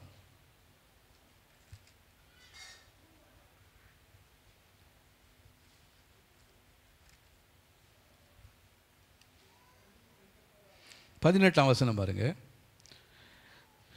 231ஆம் பக்கத்தில் இருக்குது.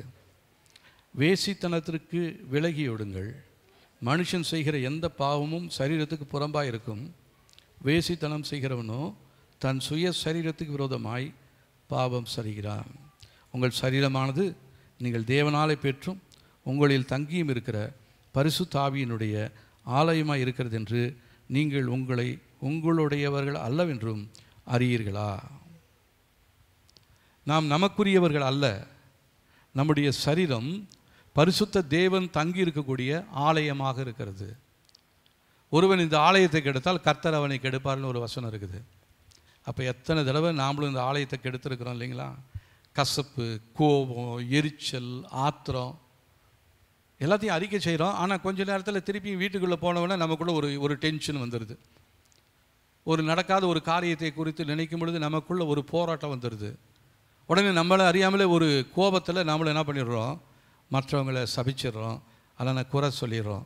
இதெல்லாம் தேவன் நம்ம இடத்துல விரும்பாத ஒரு காரியமாக இருக்கிறது. இதை விட்டு நாம் என்ன பண்ணணும், ஓட வேண்டியவர்களாக இருக்கிறோம். அடுத்ததாக 1 கொரிந்தியர் 10ஆம் அதிகாரம் 14ஆம் வசனம் பாருங்கள். 236ஆம் பக்கத்தில் இருக்குது. ஆகையால் எனக்கு பிரியமானவர்களே, விக்கிர ஆராதனைக்கு விலகி ஓடுங்கள். இதெல்லாம் நம்ம ஓடணும், இந்த பாவத்தை விட்டு நம்ம விலகி ஓடணும். வேசித்தனத்திற்கு விலகி ஓடணும், விக்கிரக ஆராதனைக்கு விலகி ஓடணும். விக்கிரக ஆராதனைனா நம்ம எந்த விக்கிரகத்தையும் எல்லாம் வீட்டில் இருக்கிற விக்கிரகத்தெல்லாம் தூக்கி போட்டுட்டோம், விக்கிரகத்தை ஆராதிக்கலை. ஆனால் நிறைய பேருடைய வீட்டில் டிவி இல்லைங்களா, ஃபோனு, வாட்ஸ்அப்பு, ஃபேஸ்புக்கு, இது எல்லாமே நம்மளுடைய வாழ்க்கையில் ஒரு விக்கிரகமாக இருக்கிறது. அது எல்லாத்தையும் என்ன பண்ணணுமா, விட்டு விலகி ஓட வேண்டியவர்களாக இருக்கிறோம். வேதம் நம்ம எச்சரிக்கிறது, பரிசுத்தப்படணும். அடுத்ததாக பாவத்தை விட்டு விலகி ஓட வேண்டும். விக்கிரக ஆராதனைக்கு விலகி ஓடுங்கன்னா, விக்கிரகத்தை நம்ம என்றைக்கே தூக்கி போட்டோம். நம்ம வீட்டில் எந்த விக்கிரகமும் இல்லை. ஆனால் இந்த எதுங்க எதை முதன்படுத்துகிறோமோ அது ஒரு விக்கிரகமாக இருக்கிறது. ஆகவே அதை எல்லாத்தையும் நம்ம தூக்கி போடணும். அதெல்லாம் தேவன் நம்ம இடத்துல விரும்பாத ஒரு காரியமாக இருக்கிறது. அடுத்ததாக 1 தீமோத்தேயு 6ஆம் அதிகாரம்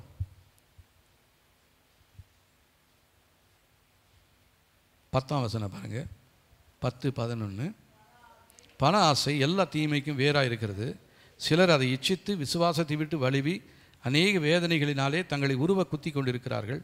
நீயோ தேவனுடைய மனுஷனே, இவைகளை விட்டோடி நீதியையும் தேவபக்தியும் விசுவாசத்தையும் அன்பையும் பொறுமையும் சாந்த குணத்தையும் அடையும்படி நாடு. இதற்காக தான் நம்ம அழைக்கப்பட்டிருக்கிறோம். ஆகவே நம்முடைய வாழ்க்கையில் காணப்படுகிற பண ஆசை, உலக ஆசை, உலக பொருட்களை குறித்ததான ஒரு மேன்மை, இதெல்லாம் நம்ம நாடி ஓடிக்கொண்டிருக்கும் பொழுது நம்முடைய வாழ்க்கையில் பாவம் இன்னும் நம்மை சூழ்ந்து கொண்டிருக்கிறது. தேவனால் உபயோகப்படுத்தப்பட வேண்டும் என்று சொன்னால் நமக்குள்ளே காணப்படுகிறதான எல்லா தீமைகளும் நம்மை விட்டு அகற்றி போடும்படியாய், பாவ காரியங்களிலிருந்து நம்ம விடுதலையை பெறும்படியாய் தேவ சமூகத்தில் நாம் ஜெபிக்க வேண்டியது அவசியமாக இருக்கிறது. ஆகவே இந்த நாளிலே நாம் பார்த்த வசனத்தின்படியாக நம்ம இடத்துல தேவன் எதிர்பார்க்கிறதான 2 காரியங்கள் இருக்கிறது. ஒன்று என்னது? பரிசுத்தப்படுத்த வேண்டும். 2வது, தேவனுக்கு விருப்பமில்லாத எந்த விதமான பாவ காரியங்களும் நம்மை அதை விட்டு விலகி ஓட வேண்டும். இந்த 2 காரியத்தை தான் தேவன் நம்மக்கிட்ட எதிர்பார்க்குறாரு. இந்த 2 காரியத்தை செய்யும் பொழுது தேவனாலே நம்மை எடுத்து உபயோகப்படுத்துவார். தேவனால் நம்ம உபயோகப்படுத்த முடியாதபடிக்கு எந்த ஒரு பாவ காரியமும் நம்ம வாழ்க்கைக்குள்ளே வரக்கூடாது. எந்த ஒரு தீட்டும் நம்முடைய வாழ்க்கையில் அசுத்தத்தை ஏற்படுத்தக்கூடாது. ஆகவே முதலாவது நம்முடைய ஆவி ஆத்மா சரீரத்தை சுத்தமாக்கும்படியாக தேவ சமூகத்தில் ஒப்பு கொடுத்து செபிப்போம். அடுத்ததாக பாவமாய் தோன்றுகிற எல்லா காரியங்களையும் நம்மை விட்டு, எல்லைகளை விட்டு வெளியேற்றும்படியாய் தேவ சமூகத்தில் ஒப்பு கொடுத்து செபிக்கலாம். கர்த்தர் சீக்கிரமாக வரப்போகிறார். இந்த கடைசி நாட்களிலே நம்மை அவருக்கு உகந்தவர்களாய், அவருக்கு பிரயோஜனப்படுகிறவர்களாய் நம்மை எடுத்து நிறுத்தும்படியாக தேவன் இந்த நாட்களிலே நம்மிடத்தில் எதிர்பார்க்கிறார். ஹல்லேலூயா. நம்ம எந்த அளவுக்கு தேவ சமூகத்தில் அர்ப்பணிக்க போகிறோம்? நாம் யாவரும் எழுந்து நிற்க போகிறோம். கர்த்தரிடத்தில் ஒப்பு கொடுப்போம். ஆண்டவரே, எங்களை பரிசுத்தமாக்குங்க. ஆண்டவரே, பரிசுத்தம் இல்லாமல் ஒருத்தரும் உங்களை தரிசிக்க முடியாதே. எங்களுடைய வாழ்க்கையில் பரிசுத்த குலைச்சல் எங்களுடைய வாழ்க்கையை விட்டு எடுத்து போட்டுருங்க. எங்களுடைய எல்லை எங்குமாக பரிசுத்தாவினுடைய ஆளுகை வெளிப்படும்படியாய், எங்களுடைய எல்லைகளுக்குள்ளாய் காணப்படுகிற எல்லா அசுத்த கிரியைகளையும் சுட்டெரித்து சாம்பலாக்கி போடும்படியாய் சொல்லி ஜெபிக்கிறோம். ஆண்டவரே, உமக்கு பிரியமில்லாத ஆண்டவரே பாவமான எந்த காரியங்களிலும் நாங்கள் எங்களை விலக்கி ஓடும்படியாக இந்த நாட்களில் நாங்கள் தீர்மானித்து கொண்டிருக்கிறோம். நிறைய பேருக்கு அது பாவம்னே தெரியல. பாவத்தை கட்டி அணைத்து கொண்டு இருக்கிறாங்க. பாவத்தை பச்சை தண்ணீரை போல கொடுத்தி கொண்டு இருக்கிறாங்க. ஆகவே தேவன் இந்த நாளிலே நமக்கு உணர்த்தினதான இந்த காரியங்களில், பாவ காரியங்களிலிருந்து நாம் விலகி ஓட தேவன் இந்த நாட்களில் உதவி செய்யும்படியாக நம் தேவ கரத்தில் ஒப்பு கொடுத்து செபிக்க போகிறோம். ஆவியானவரே, இந்த நாட்களில் இங்கே வந்திருக்கிற நம்முடைய பிள்ளைகளுக்காக நன்றி. என்னுடைய வாழ்க்கையில் நீங்கள் செய்து வைத்திருக்கிற கனத்திற்குரிய காரியங்களுக்காக நன்றி. நீர் எங்களை அழைத்ததான அழைப்பு ஆண்டவரே ஒரு பெரிய அழைப்பாக இருக்கிறது. ஆண்டவரே, கனத்திற்குரிய அழைப்பாக இருக்கிறது. ஆனால் நாங்கள் அந்த கனத்திற்குரிய அழைப்பை இழந்து கனவீனத்திற்கு அழைப்புக்குள்ளாக நாங்கள் நிலைத்திருந்திருக்கிறோம். கனவீனத்திற்குரிய எங்களை கனத்திற்குரியவர்களாய் மாற்றும்படியாக இந்த நாளிலே ஆவியானவர் எங்களோடு பேசினதான இந்த வார்த்தைகளுக்காக நன்றி. நாங்கள் கனத்திற்குரியவர்களாய் மாற வேண்டும். கனத்திற்குரியவர்களாய் நீர் எங்களை தெரிந்து கொண்டிருக்கிறீர். கனத்திற்குரியவர்களாய் நீர் எங்களை அபிஷேகித்திருக்கிறீர். கனத்திற்குரியவர்களாய் நீர் எங்களுடைய பெயரை எழுதி வைத்திருக்கிறீர். அதை நாங்கள் ஒரு நாளும் இழந்து விடாதபடிக்கு கனத்திற்குரிய பாத்திரங்களாக நாங்கள் எப்போதும் உமக்கு பிரியமான வழியிலே, உமக்கு சித்தமான காரியங்களிலே நாங்கள் நடக்க கர்த்தர் எங்களுக்கு உதவி செய்யுங்க. ஆண்டவரே, இதன் மூலமாய் ஆண்டவரே நீங்கள் இந்த நாளில் எங்களோடு சொல்லி கொண்டிருக்கிற எல்லா நல்ல வார்த்தைகளுக்காக நன்றி. கனத்திற்குரியவர்களாய் நீங்களும் நானும் தேவன் அழைத்திருக்கிறார். நம்மை கனவீனத்திற்குரியவர்களாய் தேவன் அழைக்கவில்லை. கனவீனத்திற்குரியவர்களாய் பிசாசு நம்மை மாற்றும்படியாக அவன் அநேக திட்டங்களை, தீர்மானங்களை போட்டு வைத்திருக்கிறான்.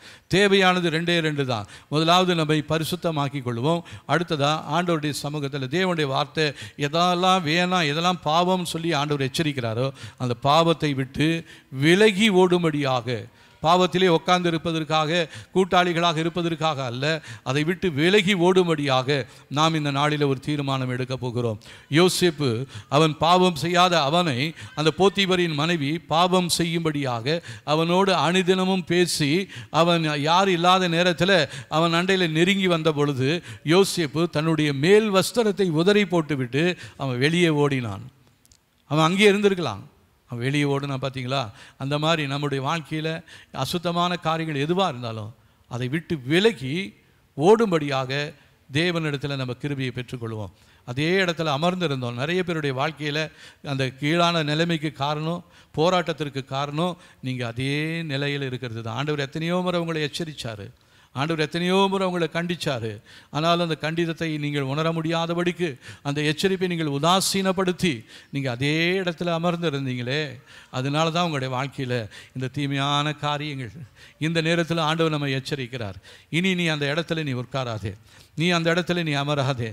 நான் உனக்கு எச்சரிக்கிறதான காரியங்களை விட்டு நீ விலகி ஓடு, அதற்காக உன்னை அர்ப்பணி என்று சொல்லி ஆவியானவர் நம்மை பார்த்து கேட்கிறார். நம்ம அர்ப்பணிக்க போகிறோம். ஆண்டவரே, எங்களுடைய வாழ்க்கையில் தீமையான காரியங்கள் எல்லாவற்றையும் நீங்கள் சொல்லிக் கொடுக்கிறதான எல்லா காரியங்களையும் நாங்கள் கேட்டு தீமைகளை விட்டு விலகி ஓடும்படியாய் இந்த நாளில் நாங்கள் ஒரு தீர்மானம் எடுக்கிறோம். ஆண்டவரே, தீர்மானம் எடுப்போம். ஆண்டவரே, இனி நாங்கள் இந்த பாவ காரியங்களுக்கு, அக்கிரம காரியங்களுக்குள்ளே நாங்கள் இருக்க போவது இல்லை.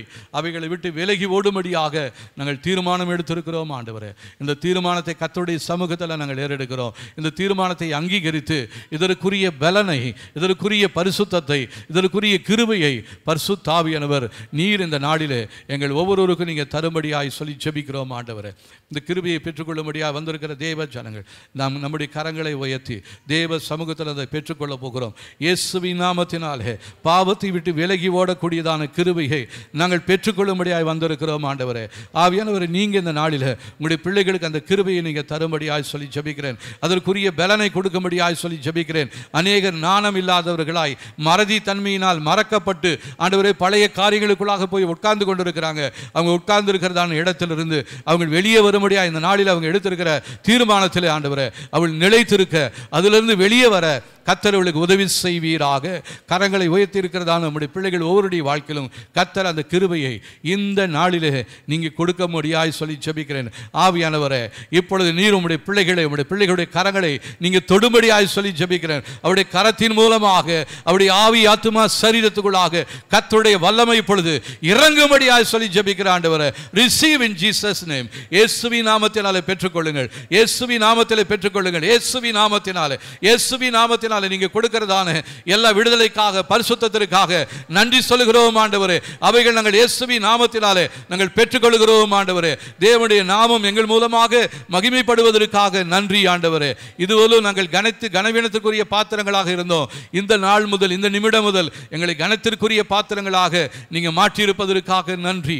கனத்திற்குரிய பாத்திரங்களாக நாங்கள் மாறும்படியாய் எங்களை சுத்தமாக்குகிறோம். பாவ காரியங்களை விட்டு கர்த்தா விலகி ஓடும்படியாக நாங்களை அர்ப்பணித்திருக்கிறோம். கர்த்தர் உம்முடைய பிள்ளைகளுடைய ஜெபத்தை கேட்டு அவளை அங்கீகரித்து ஆசீர்வதிக்கும்படியாக சொல்லி ஜெபிக்கிறேன். இதன் மூலமாய் வருகிற எல்லா மகிமையும் இயேசு ராஜா ஒருவருக்கே நாங்கள் செலுத்துகிறோம். இயேசுவின் நாமத்தில் ஜெபிக்கிறோம் நல்ல பிதாவே, ஆமென், ஆமென். நம்முடைய கர்த்தராகிய இயேசு கிறிஸ்துவின் கிருபையும் பிதாவாகிய தேவனுடைய அன்பும் ஆவியானவருடைய காவலும் ஐக்கியமும் இன்றும் என்றும் சதா காலங்களிலும் நம் அனைவரோடும் இருப்பதாக. ஆமென், ஆமென். கர்த்தர் நம்மை ஆசீர்வதிப்பாராக. ஸ்தோத்திரம். Praise the Lord. ஸ்தோத்திரம்.